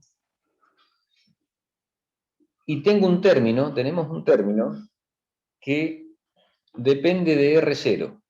Yo les había adelantado que R0 era un cable de unión, un cable de poca longitud, de mucha sección para que esa resistencia sea baja, que une las resistencias patrona e incógnita. Aquí se ve la necesidad de que ese conductor sea lo más bajo posible, porque cuanto más bajo sea esa resistencia, más pequeño va a ser todo este término, y lo vamos a poder despreciar. La idea es poderlo despreciar, porque el valor de R0, si tuviese que calcularlo acá, sería muy problemático de conseguir, porque depende de la resistencia de los conductores, pero también de la resistencia de contacto, y por lo tanto, nuevamente tenemos el problema de que eso está indefinido. De manera que lo que hay que tratar es de que esto sea nulo, de que no lo consideremos, y por lo tanto, si no lo consideramos, R0 tiene que ser lo más pequeño posible. En ayuda de esa idea, vamos también a definir el paréntesis que es R1 sobre R2 igual a R3 sobre R4. Entonces, si hacemos que R1 sobre R2 sea igual a R3 sobre R4, esto también es nulo, o por lo menos lo más nulo posible, porque sabemos que una resta de este tipo nunca va a poder ser perfectamente cero, porque nunca vamos a poder hacer que estos dos cocientes sean iguales, por las tolerancias propias de los resistores. Entonces, lo que vamos a hacer lo más cercano posible a cero. ¿Y para qué? Cuando el puente se vaya equilibrando, se vaya este paréntesis se mantenga nulo, hay que hacer de que vayan variando R1 y R3 de la misma manera, por eso varían en tándem, por eso cuando varía uno varía la otra, porque trato de que siempre sea nulo, independientemente de la regulación. Entonces voy a hacer R2 y R4 idénticos, iguales, pero valores fijos que van tomando valores, pueden variar, pero de asaltos. Los puentes tienen, por ejemplo, R2 vale 10, 100 y 1000, supongamos. Mientras que R1 y R3 son valores que varían en forma de décadas, pero van variando los dos a la vez, de tal forma de que este paréntesis sea siempre nulo, o, insisto, lo más nulo posible. ¿Por qué? Porque si bien digo que R1 va a ser igual a R3, eso va a ser en forma nominal, pero la realidad, debido a las tolerancias propias de fabricación, jamás van a poder ser perfectamente iguales. Y si lo llegan a hacer, es de casualidad y no nos vamos a dar cuenta. Entonces, queremos que este paréntesis multiplicado por este corchete sea nulo. Eso sabemos que no lo vamos a lograr y por lo tanto, al no lograr ese paréntesis perfectamente nulo, aparece un error que se llama error de acoplamiento y que da trabajo también llegar a la fórmula, pero aquí abajo tenemos la fórmula escrita. El error de acoplamiento es 4 veces la tolerancia de los resistores multiplicado por R0 dividido X más R. Y aquí nuevamente una posibilidad, una razón por la cual R0 sea lo más pequeña posible, porque me achica el error de acoplamiento. El error de acoplamiento es un error fortuito, tiene signo más menos, proviene de las tolerancias de la construcción de las resistencias, por eso es un error fortuito, y lo único que puedo hacer es hacerlo despreciable. Recordemos que hacerlo despreciable es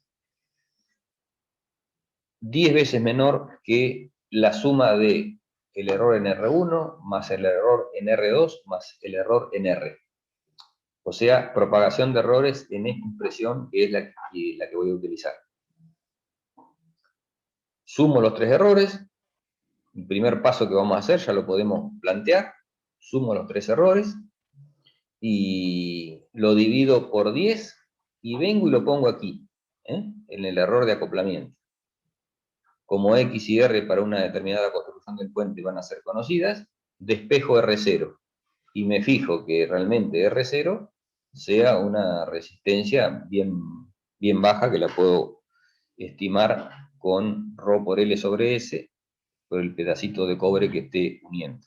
Capaz que en una de esas me dice que tengo que aumentar la sección del conductor, porque la longitud está medio fijada, pues X y la incógnita y la resistencia patrón están muy cerquita una de otras. Están sobre la misma mesa, por lo tanto las puedo acercar, pero bueno, tendrá un límite. Lo único que voy a poder después hacer es aumentar la sección. De hecho, salen conductores R0 de una sección importante, 50 milímetros cuadrados, 95 milímetros cuadrados, en fin. Verificaremos que esto es despreciable. Si no llegase a ser despreciable, no me queda otra que ponerlo en la expresión del error final. No tendría otra, pero les adelanto que, si no sé si siempre, pero en la mayoría de los casos lo es. Así que tenemos la forma de manejar el puente y el puente de Thomson. Ya sabemos cuál es la ecuación de equilibrio. Podemos en ese caso definir los valores de resistencia. Aquí esta resistencia es la resistencia patrón, 4 terminales, etc. Tampoco voy a tener gran cantidad de ellas. Por ejemplo, en el laboratorio de la Facultad de Ingeniería de nuestra facultad hay resistores que van de 1, 0,1, 0,01 y 0,201. 4 resistores patrones que se utilizan con un puente de Thomson de estas características. Y no hay más. Entonces, bueno, en función de la incógnita tendré que probar cuál cuál es el más adecuado. Y en función de eso, bueno, también definir, probar el valor de R1 y R2, que también van a ser datos del puente y no van a tener gran cantidad de variables. Siempre vamos a manejarnos con la posibilidad de trabajar con la mayor resolución, es decir, con el valor de la resistencia de décadas lo más grande posible. Aquella resistencia que varía a décadas, en nuestro caso la R1, lo más grande posible. Eso es tener mayor resolución en la resistencia, en el resultado final, porque lo tenemos en la resistencia variable. Nos resta solamente, nos quedan unos minutos, si se nos llega a acordar entramos por algunos minutos más, pero me parece que voy a llegar. Nos queda hablar del error de insensibilidad, que también es un error que existe en todos los sistemas de medida que utilizan un detector. Este puente, la bondad de este puente nuevamente es el hecho de que tiene un detector, que detecta corrientes pero no mide. Por lo tanto, el mismo concepto que se planteó en el puente de Wheatstone. Si quiero, voy a tener un error de insensibilidad. ¿Cómo lo voy a manejar? De la misma manera que en Wheatstone. Voy a fijar su valor, nuevamente un décimo de la suma de los tres errores de los cuales no me puedo deshacer. Un décimo, fijo el error de insensibilidad, pero ahora me tengo que fijar a ver a qué es igual, qué expresión matemática tiene, para poder ver cómo me manejo. La expresión matemática del puente de Thomson no es tan simple como la de Wheatstone. Por lo tanto, nosotros les vamos a dar la ecuación para que ustedes la usen si aparece un problema de estos, simplemente si la usen. Pero fíjense que conceptualmente es prácticamente la misma. Depende de un grupo de resistencias que son las resistencias del puente. En Wheatstone aparecía lo mismo. Depende de la resistencia del galvanómetro, del RG, dice, del detector. La RG viene porque tendría que ser RD acá en esta expresión, porque es la resistencia propia del detector. Me equivoqué, puse G porque a los detectores también hay detectores que son galvanómetros, que se denominan galvanómetros, son instrumentos de imán permanente y bobina móvil, y me quedó la RG. Pero esto estamos hablando del detector. Nosotros nos gusta ahora decir detector porque tranquilamente puede ser o un galvanómetro o un instrumento electrónico que detecte. Por lo tanto, detector es más amplio.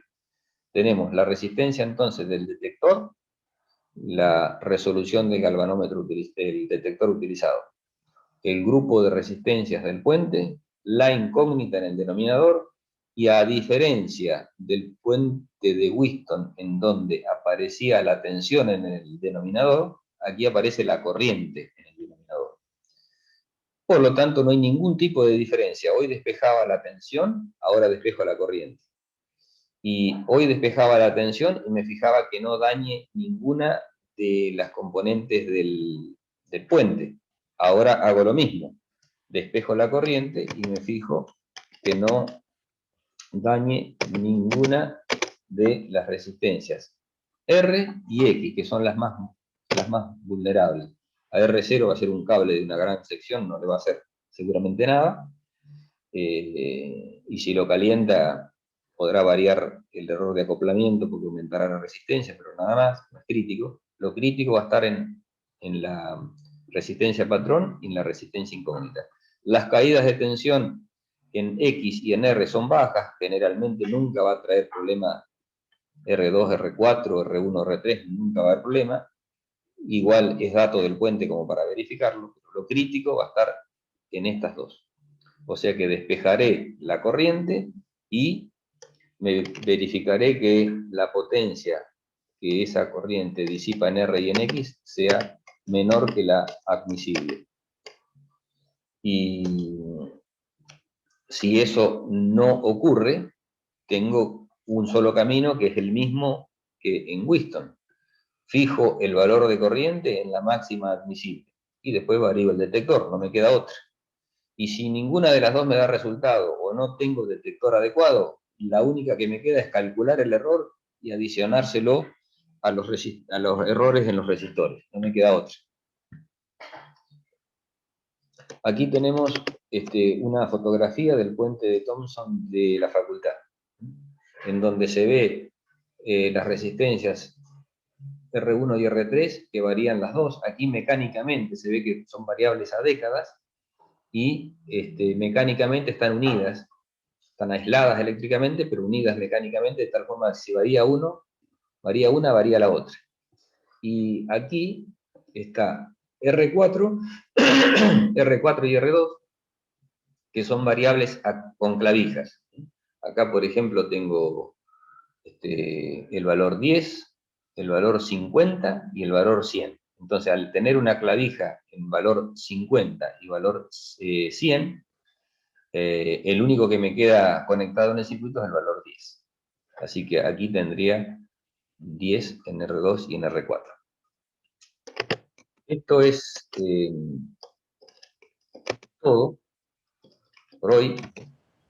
Me quedan unos minutitos si quieren hacer alguna pregunta. Lo único que me gustaría recalcar es lo siguiente. Supongan, porque es con esto de la virtualidad, hay que recurrir a veces a hacer problemas más rápidos, que se resuelvan más rápidos que los que uno puede dar, digamos, cuando el alumno está sentado en un escritorio y, bueno, y resuelve con tranquilidad.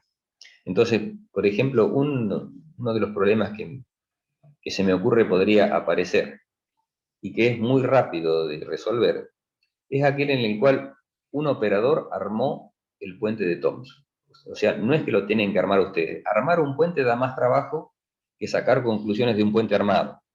Por eso, a veces recurrimos, para ir más rápido, a un puente armado.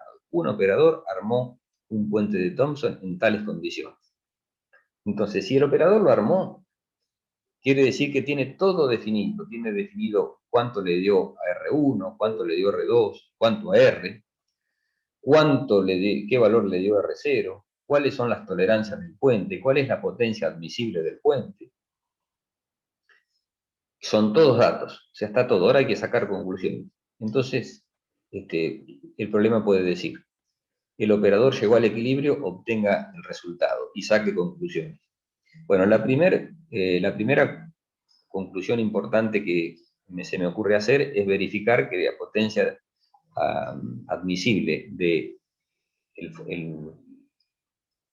resistor R, el resistor patrón, y el resistor X, que es el incógnita, no sea superada. Entonces uno va a poder decir, bueno, el operador por lo menos lo armó adecuadamente como para no dañarlo. Ese es el punto inicial, porque es mucho más importante no dañarlo que no medir demasiado bien, porque no medir demasiado bien siempre es mejorable, ahora dañarlo no tiene solución. Entonces la primera verificación, digamos, que puedo hacer es verificar que las potencias admisibles sean adecuadas. El enunciado también puede decir, no se preocupe por las potencias admisibles porque están cubiertas, como para que vaya más rápido. Entonces, obtenga el resultado. ¿Cómo tengo el resultado? Bueno, me meto en esta expresión. X igual a R1 sobre R2 por R, calculo el resultado de la incógnita. Una medida, para nosotros, o el resultado de una medida no está completo si no se da el valor y el error del valor. Entonces nos está faltando calcular el error. Perfecto. Lo primero que voy a hacer va a ser calcular el error en la incógnita, que es la suma del error en R1 más el error en R2 más el error en R. Son todos datos, lo calculo, lo anoto. Y ahora calculo los dos errores adicionales que tiene este puente, que es el error de acoplamiento, tengo todos los datos, y el error de insensibilidad, que tengo todos los datos porque alguien lo armó y me dijo cómo lo armó. Verifico que los dos errores sean despreciables frente a la suma de los tres anteriores, un décimo. En esas condiciones, el error final depende solamente de las resistencias del puente y estoy en las mejores condiciones. Por lo tanto, una de las conclusiones que se puede decir es que el operador armó muy bien el puente, porque sacó el máximo de provecho del instrumento. Si no fuese así, habría que sumar en el resultado los errores, por lo menos el de insensibilidad, que es el que realmente puede pesar, y ponerlo en el resultado. Y bueno, la conclusión es que no estoy sacando el máximo de provecho del puente. Creo que no tengo ya más nada para agregar y